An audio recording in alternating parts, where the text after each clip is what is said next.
आज का टॉपिक है स्पेसिफिक हीट कैपेसिटी। थोड़ा सा टॉपिक को देख के ही, नाम से ही दिमाग में आना चाहिए कि क्या पढ़ने वाले हो आप लोग। स्पेसिफिक हीट कैपेसिटी, स्पेसिफिक मतलब पर्टिकुलर, हीट मतलब एनर्जी, कैपेसिटी मतलब उसकी क्षमता। अच्छा हुआ तूने वर्ड बोल दिया, नहीं तो मैं तो औकात बोलने जा रहा था। ठीक है, चलो। तो स्पेसिफिक हीट कैपेसिटी, अब जैसे ये बंदे को ले लो, यहाँ पर बैठा हुआ है, इसको 4 झापड़ मारूंगा, दूसरा झापड़ पड़ने से पहले ही आंखों से आंसू आ जाएगा। तो इसकी कैपेसिटी एक भी झेलने की नहीं थी। और हमारे कुछ 7वीं 8वीं में कुछ ऐसे अच्छे होनहार बच्चे हैं कि उनको 10 झापड़ भी मार दो तो हंसते रहते हैं, तो उनकी कैपेसिटी बहुत ज़्यादा है। तो कुछ ऐसे ही यहाँ पर भी है। देखो आपको डायग्राम दिया है पेज नंबर 68 पे, आयरन, कॉपर और लेड का। आयरन, कॉपर और लेड। तो ये डायग्राम को हम समझेंगे, गौर से देखेंगे और सीखेंगे। अब ये जो डब्बा है, ये बॉक्स, ये इसके अंदर वैक्स है। मैंने क्या किया, एक ओवन लिया, बड़ा सा ओवन, जिसमें मैंने ये आयरन का, ये क्या था, कॉपर का और लेड का, ये मैंने सिंबल्स लिखा हुआ, राउंड टेबल में आपको मिल जाएगा। तो आयरन, कॉपर और लेड के 3-3 बॉल्स को मैंने ले लिया, मतलब एक एक बॉल सबके ले लिया मैंने, और ओवन में मैं रख दिया। और एक पर्टिकुलर टेम्परेचर, सपोज़ मैंने बोला कि चलो 150 डिग्री सेल्सियस पे मैंने ओवन को सेट कर दिया, और मैंने ये बॉल्स को फॉर 1 आवर रखा। तीनों बॉल्स के जो मटेरियल है, एक का आयरन है, एक का कॉपर है, एक का लेड है, तीनों का मटेरियल अलग अलग है, लेकिन मैंने तीनों को एक टेम्परेचर पे रखा, एक ही मशीन में रखा, एक ही ओवन में रखा, और एक ही घंटे के लिए रखा। तो एक नॉर्मल इंसान क्या सोचेगा कि इसको जितना हीट मिला होगा, जितना हीट एनर्जी इसने एब्जॉर्ब किया होगा, उतना ही इसने भी एब्जॉर्ब किया होगा, उतना ही इसने भी एब्जॉर्ब किया होगा। बट ऐसा नहीं होता। जैसे मैंने अभी आपको कुछ देर पहले एग्जांपल दिया कि सबकी अपनी अपनी कैपेसिटी होती है। तो यहाँ पर ये एक्सपेरिमेंट को करने के लिए क्या किया है लोग ने, 1 घंटे बाद जब तीनों बॉल्स को निकाला तो वैक्स का जो पूरा बॉक्स था उसके अंदर डाल दिया है तीनों बॉल्स को अलग अलग जगह पे। तो लोग ने क्या पाया कि जो आयरन का बॉल है वो काफ़ी डीपली इनसाइड दी वैक्स गया, मतलब वैक्स को पिघलाते पिघलाते बहुत ज़्यादा नीचे चला गया। कॉपर आयरन से थोड़ा कम नीचे गया, और लेड दोनों को कंपेयर करोगे तो उससे भी कम नीचे गया। तो इससे उनको क्या मालूम पड़ता है कि आयरन ने सबसे ज़्यादा हीट एब्जॉर्ब किया जब वो ओवन में था, तभी वो ज़्यादा हीट एब्जॉर्ब कर पाया, तो उसके अंदर ज़्यादा हीट था। तो जैसे ही वो वैक्स में गया तो अपनी सारी हीट को उसने वैक्स में ट्रांसफ़र कर दिया। वैक्स मतलब मोम, मोमबत्ती का जो मोम होता है ना, वो उसको वैक्स बोलते हैं हम लोग, मोम नहीं, हाँ कैंडल, हाँ कैंडल लाइट डिनर। चलो यहाँ देखो, यहाँ देखो, आ जाता है याद ऐसे ऐसे ही सब कुछ। तो आयरन सबसे नीचे तक गया क्योंकि इसने सबसे ज़्यादा अमाउंट ऑफ हीट एब्जॉर्ब करके रखा था। तो इसने सबसे ज़्यादा अमाउंट ऑफ हीट रिलीज़ भी किया। जब है तभी तो रिलीज़ करेगा ना, पैसा रहेगा तभी डोनेट कर पाओगे ना। खुद के पास खाने के वांदे और फिर चलोगे बांटने सबको पैसा, ऐसा हो सकता है? फिर देखो यहाँ पर कॉपर है, अब कॉपर नीचे गया लेकिन आयरन के कंपैरिजन में थोड़ा कम गया। तो इससे क्या मालूम पड़ा कि कॉपर ने जो हीट एब्जॉर्ब किया था वो आयरन के कंपैरिजन में कम एब्जॉर्ब किया था। तो कम हीट है आयरन के कंपैरिजन में, तो कम हीट वो वैक्स को ट्रांसफ़र करेगा, तो उसका जो डेप्थ होगा वो भी कम ही होगा। आई बात समझ में? फिर आया आपका लेड। लेड ने बहुत कम एब्जॉर्ब किया, जैसे वहाँ पे कुछ बच्चे बैठे हुए जो बहुत कम एब्जॉर्ब करते जब मैं पढ़ाता हूँ तो, ठीक है। तो जब लेड को उसके अंदर डाला उसी टाइम पे, तो देखा गया कि लेड सबसे कम गहराई तक गया, सबसे कम डेप्थ तक गया। क्यों? क्योंकि इसने सबसे कम हीट एब्जॉर्ब किया था, तो अपना जो हीट ये वैक्स को ट्रांसफ़र करेगा वो भी कम ही होगा। तो इससे हमको क्या मालूम पड़ता है ये एक्सपेरिमेंट से कि भाई हर एक मटेरियल की अपनी अपनी हीट की कैपेसिटी है, इसलिए इसको स्पेसिफिक बोला है। मतलब स्पेसिफिक मेटल, पर्टिकुलर मेटल की अपनी अपनी अलग अलग कैपेसिटी है हीट को होल्ड करने की। आई बात समझ में?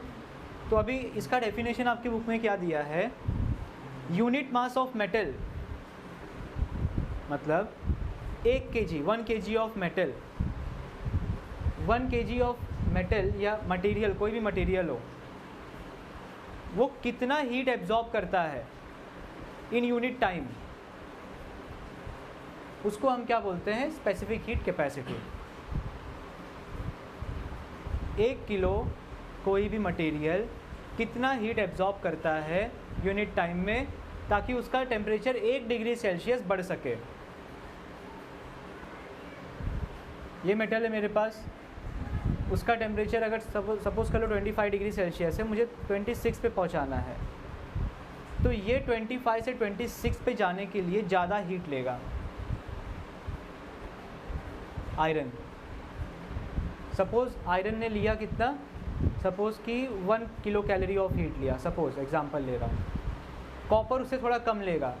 कॉपर क्या करेगा, कॉपर लेगा 0.8 किलो कैलोरीज, से थोड़ा कम। लेड और भी कम लेगा, ठीक है। लेड क्या करेगा, वो 0.5 ले लिया समझ लो किलो कैलोरीज। तो टेम्परेचर देखो, लेड ने 0.5 किलो कैलोरी लिया सबसे कम, कॉपर ने 0.8 लिया, मैं एग्जांपल दे रहा हूँ, ये एग्जैक्ट वैल्यू नहीं है ये। आयरन ने 1 किलो कैलोरी लिया, लेकिन तीनों का टेम्परेचर 25 से 26 पे गया, 25 से 26 पे गया, 1 डिग्री सेल्सियस ही बढ़ा। तो मतलब सबकी कैपेसिटी अपनी अपनी अलग अलग थी। तो देखो आपकी बुक में जो एग्जैक्ट डेफिनेशन दिया है वो आपको याद करना है। The amount of heat energy required to raise the temperature of unit mass of an object, unit mass मतलब 1 kg, by 1 degree Celsius, 1 degree Celsius से उसका टेम्परेचर इंक्रीज़ करना। तो उतना हीट जब आपको रिक्वायर होगा, उसी हीट को हम क्या बोलेंगे, specific heat of that object. ठीक है, आई बात समझ में? तो ये था आपका specific heat. Specific heat capacity अगर मुझे किसी सब्सटेंस का फाइंड आउट करना है तो मेरे पास क्या फॉर्मूला है, सॉरी ये इधर स्पेसिफिक हीट कैपेसिटी नहीं आएगा, यहाँ पर आएगा, नहीं यहाँ पे आएगा हीट, ठीक है, या फिर आप बोल सकते हो एनर्जी, ठीक है। अब यहाँ पे देखो फॉर्मूला आपको दिया है mc डेल्टा टी। m मतलब है मास, जो भी आप ऑब्जेक्ट ले रहे हो उसका मास कितना है। c मतलब specific heat, specific heat of that object slash material, उसका अलग अपना खुद का स्पेसिफिक हीट होगा।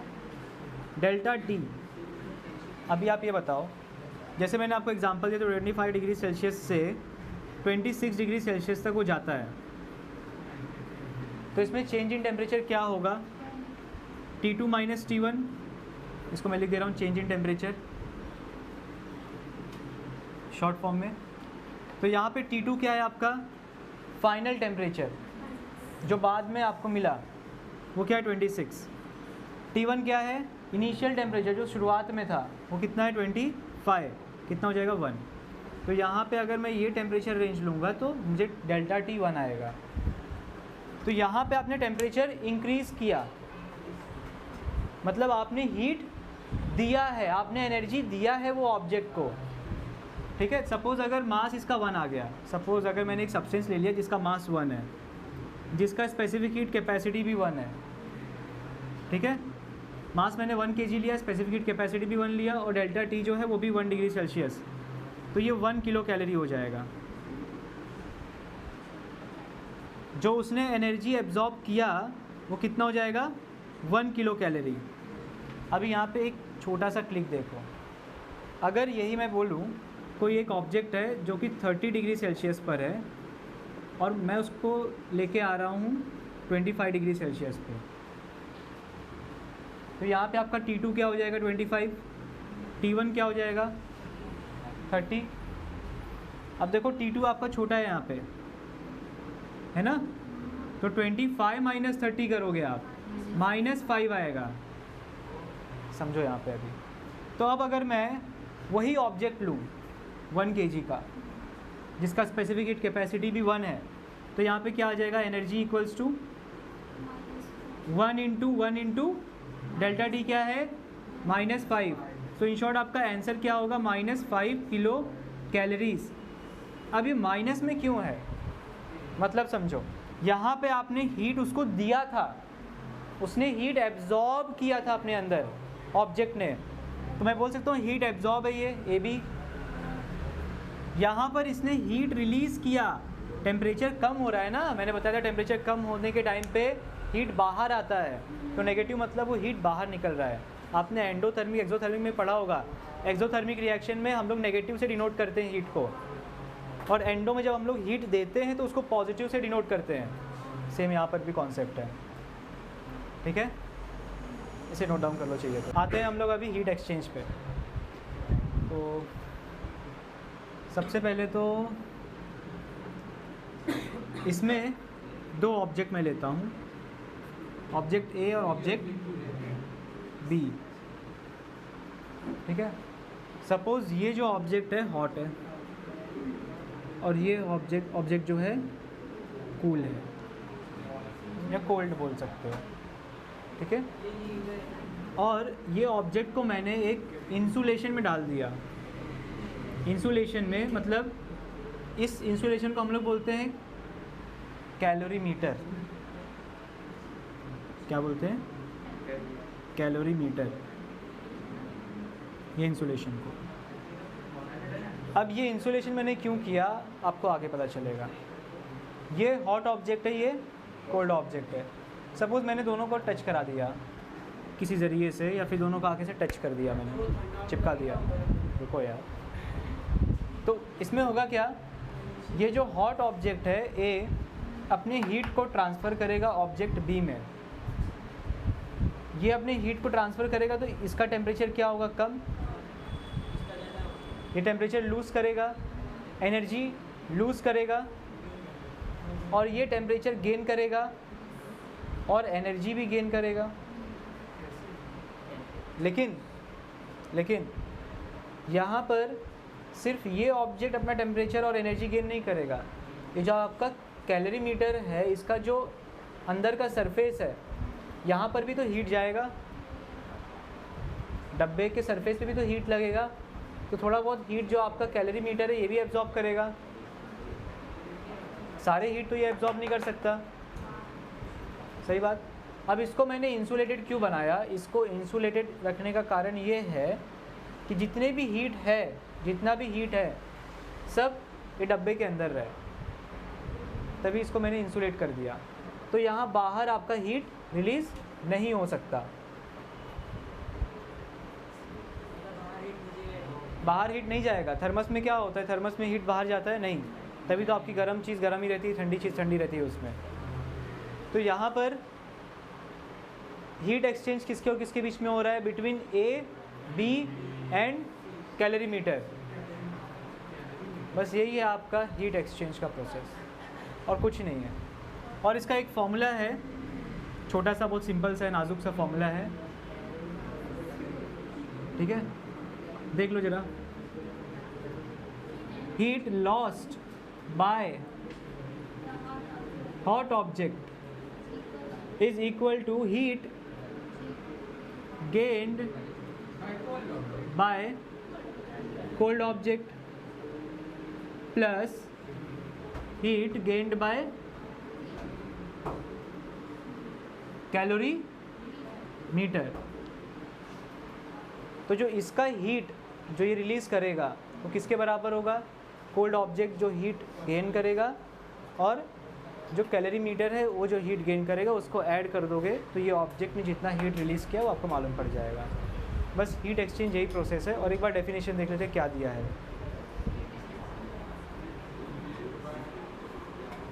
कुछ डेफिनेशन तो दिया नहीं है, यहाँ पे खाली देखो लिखा है heat energy lost by hot object equal to heat energy gained by the cold object, this is called as principle of heat exchange.